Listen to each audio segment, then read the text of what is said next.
What Was That Like contains adult language and content and is not intended for all audiences. Listener discretion is advised.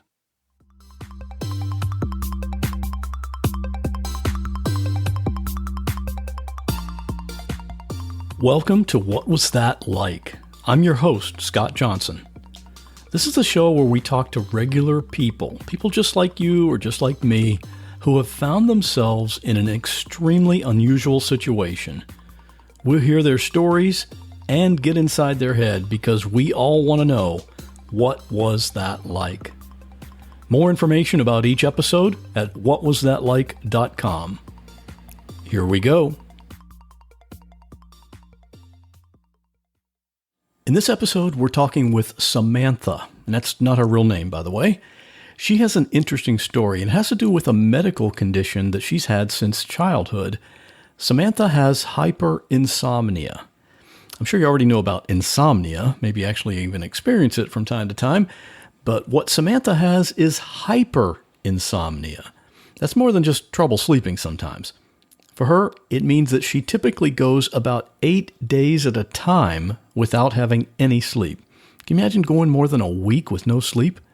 In this conversation, we talked about the medical aspect of it and what's actually going on. She also has some other medical issues that kind of complicate things. I also asked her the question she probably gets asked more than any other: what do you do with all that extra awake time? We talked about the advantages and the disadvantages of this particular condition. And I also asked her, if there were a cure for this, would you accept it?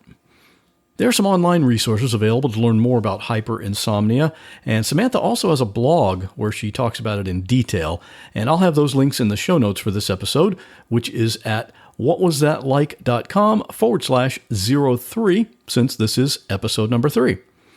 So thanks for listening, and I hope you enjoy my conversation with Samantha. All right, Samantha, thanks for coming on the show. Thank you for having me. I'm really interested to tell people all about this since not many people have it. Yes, it does sound like it's something that's interesting and unusual. What's the longest you've ever gone without having any sleep? I've gone 8 straight days without sleep. 8 straight days. It's hard for me to imagine that. You must have a hard time explaining that to people, right? How you can go all that time without sleeping? Well, most people that are kind of close to me have seen it. They've been around me my whole life, so they've watched it. Even after sporting events, things like that. I don't really sleep, I would say, if I was reading or something. But for people that haven't been around me and don't know, once I explain about the hyperinsomnia, and it's along with chronic insomnia, there's 14 different types, and mine kind of roll one into the other because it's an unspecified case. It's every time they've tested me for the sleep study, they've found the same thing, but they also have seen a little bit different reactions to the medications they've made me take as well. Okay. So it's kind of an ongoing experiment, sort of? Yes, I'm on my third. I've done my third sleep study now. I've done one that was a 2-night, and both of the other ones have been a week long.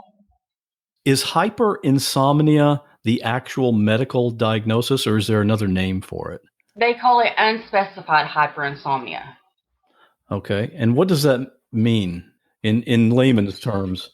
In layman's terms, the easiest way to explain it is that my theta and beta waves run at the same time. The theta is what tells your brain it's awake and you're conscious and doing things. Your delta is what tells your brain to go to sleep, and that's what helps you run through your sleep cycles. Mine don't stop. They run in unison at all times. So your waking sleep cycles and your sleeping sleep cycles are... Yes, they do not shut off. They both run together. And so my brain literally thinks it's awake and asleep at the same time. Wow. And when did this first start? I don't really know. It's been as long as I can remember. I can remember it more in my teenage years.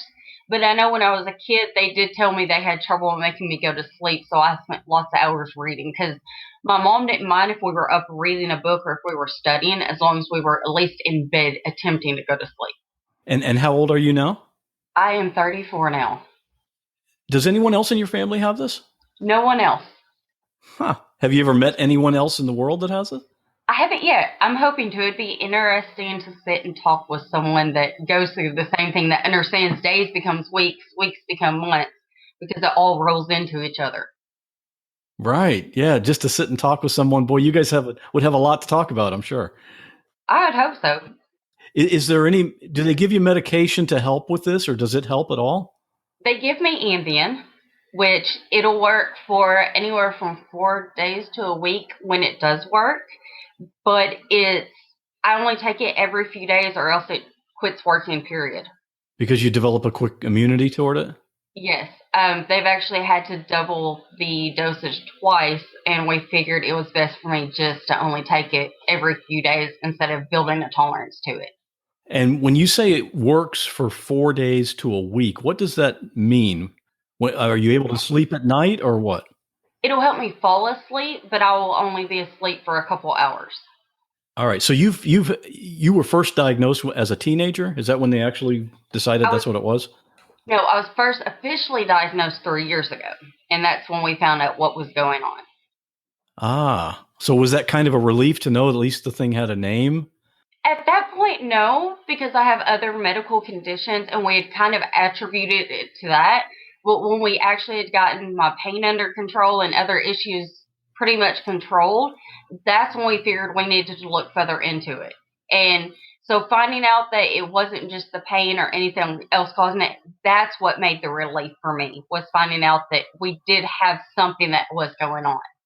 Do you have any other unusual health conditions?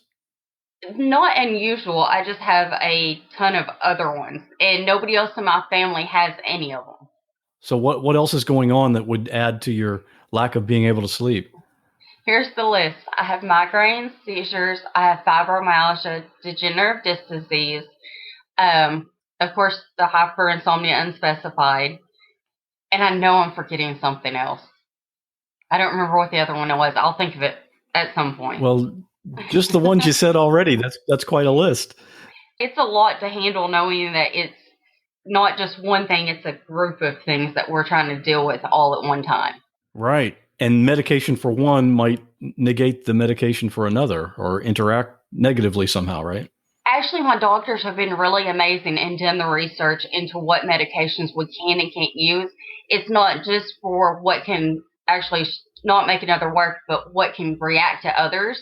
So we've done lots of research to find things that will work for me. And my doctors have worked with each other, which has been a really good thing for us. Oh, that's great. Well, that's their job, sort of, right?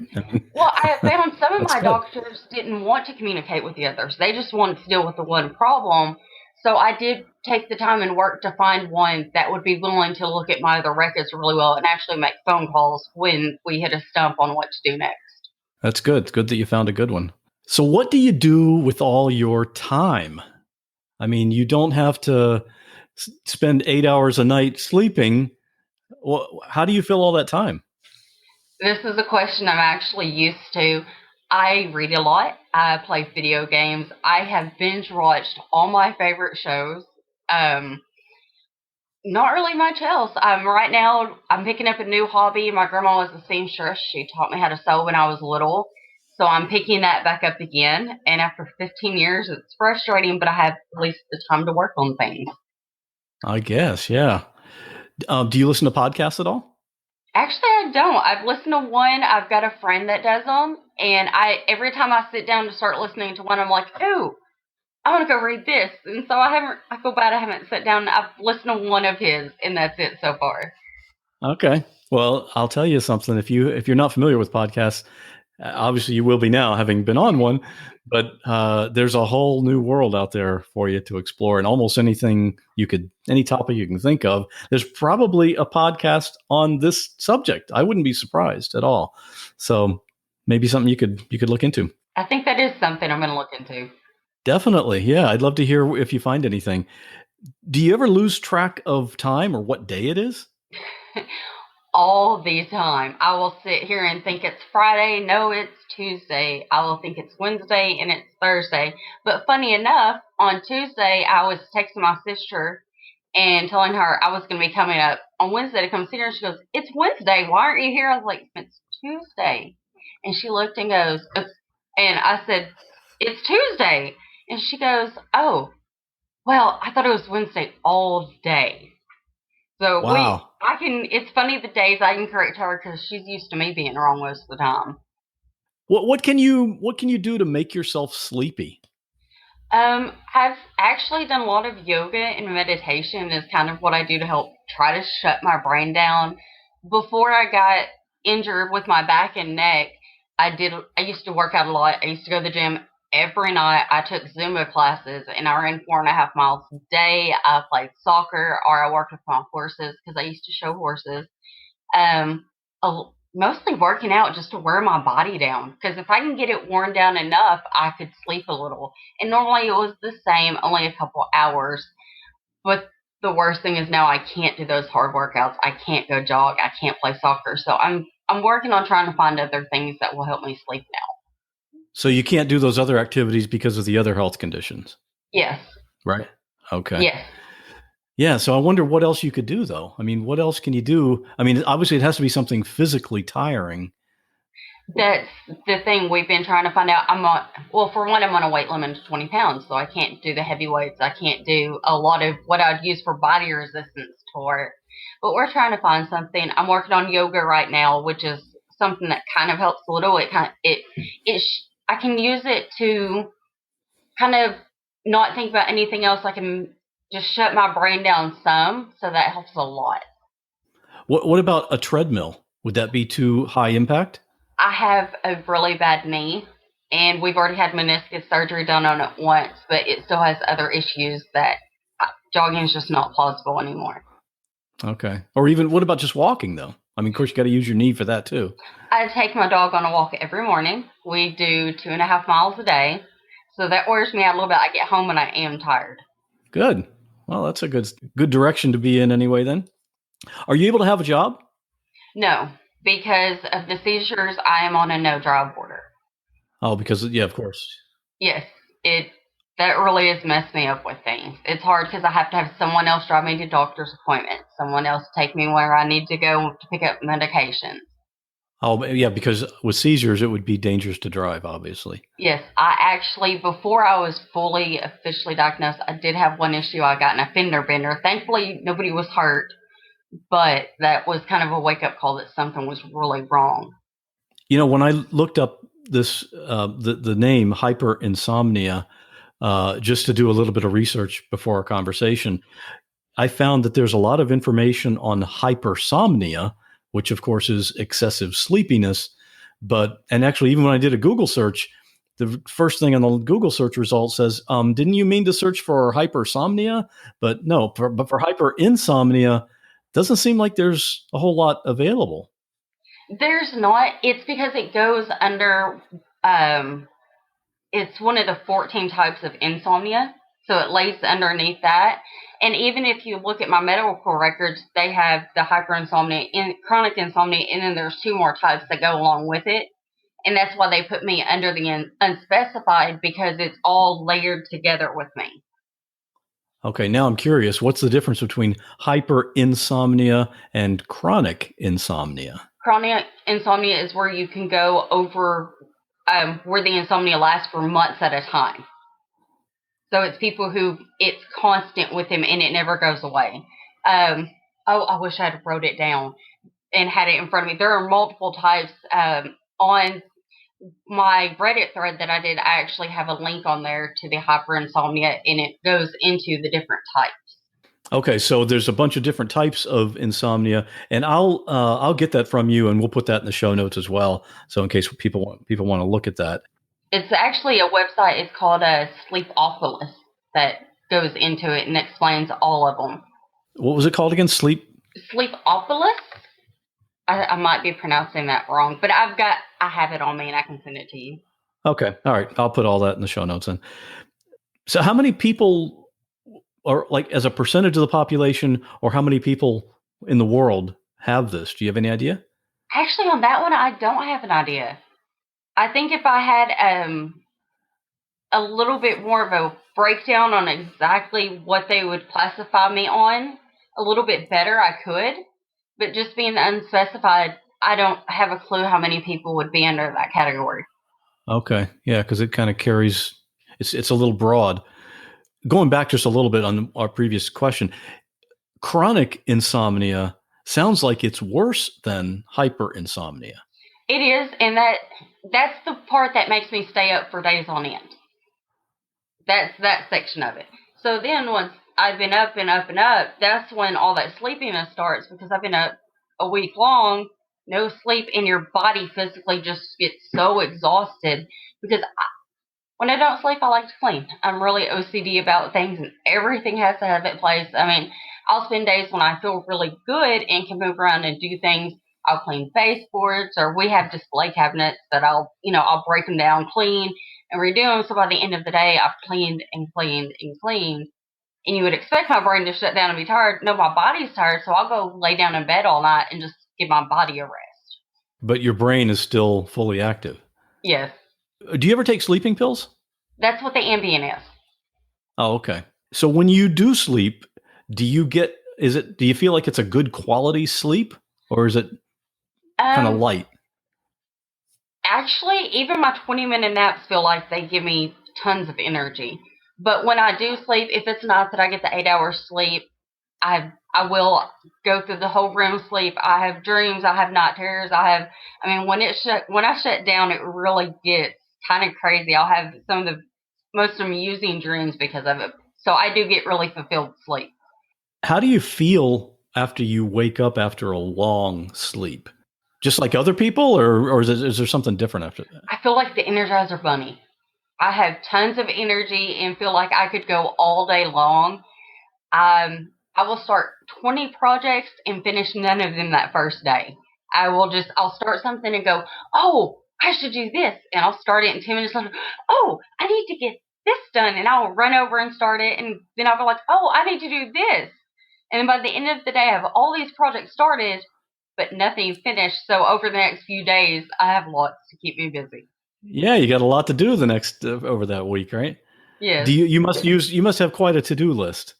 Well, I'm one of those people that when I think about something needs to be done, just go do it. There's no reason to wait. There's no reason to say, oh, well, I can do it tomorrow. If you get it done now, you don't have to do it tomorrow. So why just get it out of the way? On the other hand, if you save it for tomorrow, then you have something to do tomorrow, right? And that is true, but I can always find something to do. Like I said, video games, like right now, I'm playing Skyrim. I have a dozen different quests I need to finish. So I'll take one day and do one and then go, okay, well, I'm going to reorganize my closet. So I'll take the time to reorganize the closet and leave, like instead of cleaning it all the way out, I'll do half of it today and say I can do the other half tomorrow. That way I do have something to do. Okay. Now, I know the gamers that are listening to this are going to want me to ask, what video games do you like? Well, like I just said, I love Skyrim. I started that right now. I'm fixing to restart Tomb Raider on the Wii. That was my first ever love. I have Final Fantasy VIII. That's another one I play a lot. I actually own multiple discs of that one. Let's see. Those are my three big ones right now, but if you can sit me down in front of it, I'll try it. My SO right now is playing Monster Hunter, and I'm getting really into wanting to play that. We play a couple games on the PC. I just blanked out on their names because we were waiting on an update for one, so it's been about a year since we've played it. Can't believe I forgot it. But Diablo 3 is another one that is one of my all-time favorites that I've been playing it off and on, especially since they've added some new stuff. So a little bit of everything. Okay. What's the worst part of having this condition? Having too much time on my hands. Like with normal people, y'all get hours of sleep, so there's a big chunk of the day that y'all don't do anything. But with me, that big chunk of the day is actually there for time that needs to be filled with something. And that's the hardest thing, is just having too much free time can be a bad thing. What's the best part? Having all the time in the world to do anything. And like most people that sleep, you've got 8 to however many hours that your day is gone. But for me, I've got that I can just go get stuff done. Are you used to it now? I am. To me, it's everyday life. It's normal. It actually seems weird that people sleep so much. All right. If they came up with a magical cure for this, would you accept it?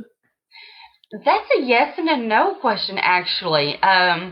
Yes, because I think it would be a good thing to get some sleep and not seem as tired all the time. it gets lonely when everybody's asleep and I'm not. But also no, because I like having all the extra time, especially when I found a really good book to read and I don't want to put it down, or I found a game that I found a spot that I'm really getting into, or I just got sent to a new dungeon and fixed to run it. I don't have to look at the time and go, oh no, it's 10:30, I've got to go to bed. I got time, I can do this. That's an interesting situation. Do you have any tips for people that have regular insomnia?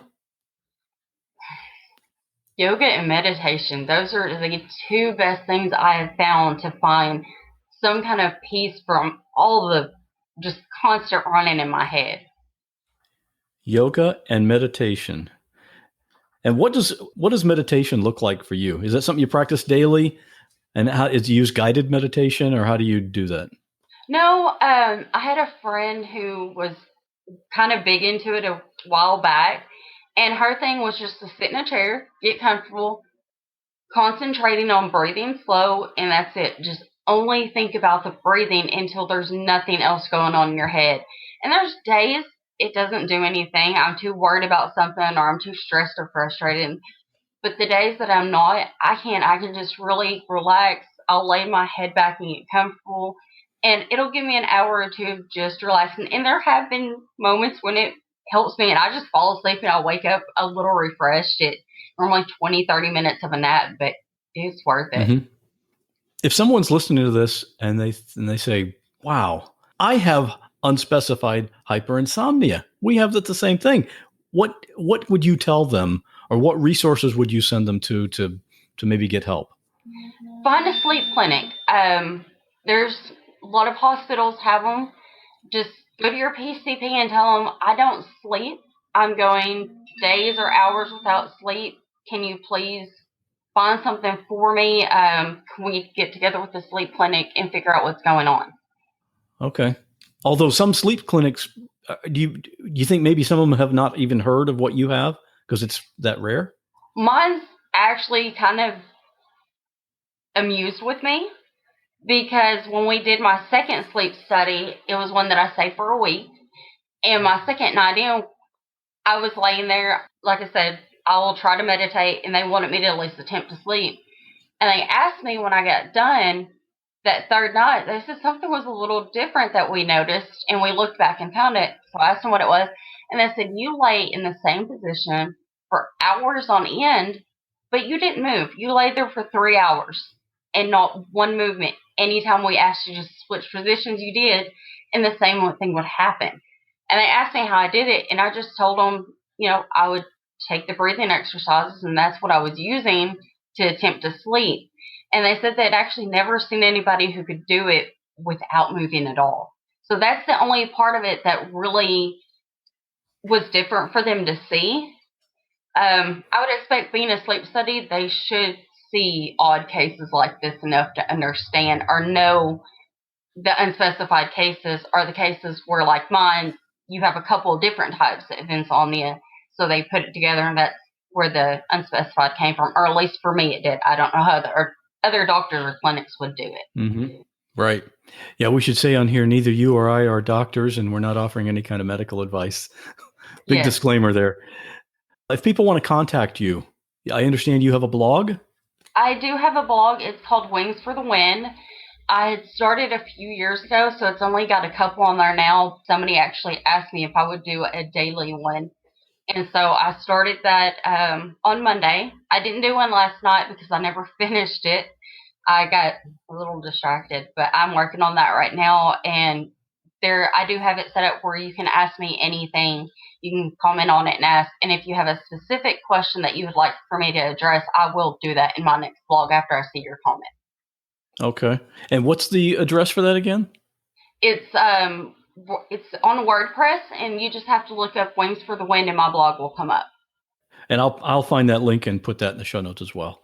So, all right. Well, Samantha, thanks very much. Appreciate you telling your story here today. Thank you for having me. It's nice to actually be able to get some of this out there, and hopefully I can help somebody else with it.